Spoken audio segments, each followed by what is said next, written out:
এখানে দেখি আর আমি কিছু যুবক হল আস এ লাগে আমি একটা মশলা হইলাই আপনারা যুবক হল যারা খেলাধুলা খেলায় খেল খেলায় শরীয়তে খেলাধুলার অনুমতি দিস দুই উদ্দেশ্য নিয়ে খেলাইতে পারবা। একটা উদ্দেশ্য হইল শরীর চর্চা ব্যায়াম শারীরিক ব্যায়াম শরীয়ত মতলুব শরীয়তে চায় শরীরকে সুস্থ রাখতে ব্যায়ামের মাধ্যমে ব্যায়ামের উদ্দেশ্যে। আর কিছু খেলা আছে যেগুলা দিয়া ব্রেইনর চর্চা হয় ব্রেইন চর্চা হয়। কিছু খেলা আছে ব্রেইনর খেলা যেটা এমন খেলা ব্রেইন চর্চা মেধা বাড়াইবার উদ্দেশ্যে শরীয়তে অনুমতি দিছে বরং উৎসাহিত করছে এমন খেলা খেলাইতে পারো।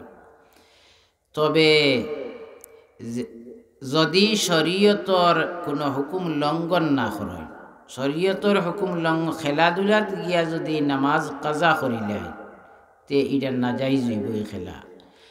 আর লেবাস শরীয়তে যতখান ব্যবহার করার কথা কইছে ফরজ অতখান ডাকিয়া যদি খেলা খেলাইতে পারবা।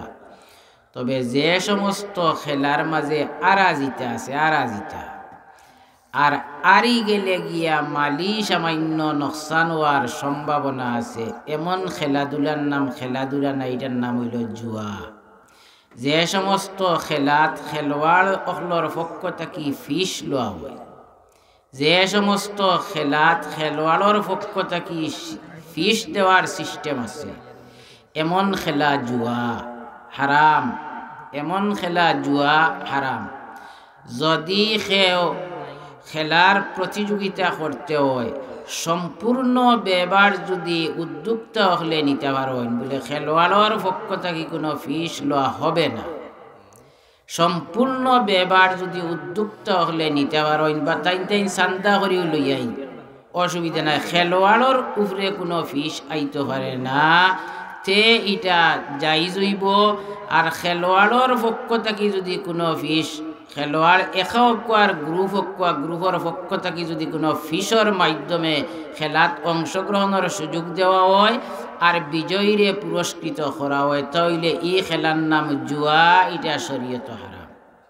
যে সমস্ত যুবক হলে কুইজ প্রতিযোগিতা করেন যদি ফরম বিক্রির মাধ্যমে যদি প্রতিযোগিতা করিয়া বিজয়ীরে পুরস্কৃত করেন এটাও জুয়া, এটা হারাম।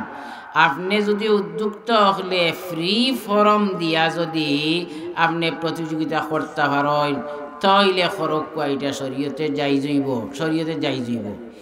আপনারা ফিস গ্রহণের মাধ্যমে ফরম বিক্রির মাধ্যমে প্রতিযোগিতা আর ফিসর মাধ্যমে খেলাত অংশগ্রহণ করিয়া মাইকিং করিয়া রাস্তার উপরে গেট দিয়া গেইটর তলে দিত আমরাও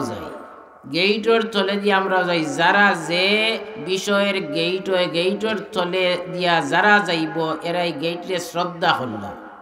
এমন জুয়ারে শ্রদ্ধা করিয়া এর অপরাধর বুঝা আপনারার মাঝে সীমাবদ্ধ থাকেন না, অপরাধর বুঝা আমরার খান্ত আনি তুলডা। যে অপরাধ ছোট থাকি বড়রে গিয়া অ্যাকশন করে এমন অপরাধর কারণে গজব ত্বরান্বিত হয়। এমন অপরাধর কারণে আল্লাহর গজব জলদি আয়, দেরি করে না।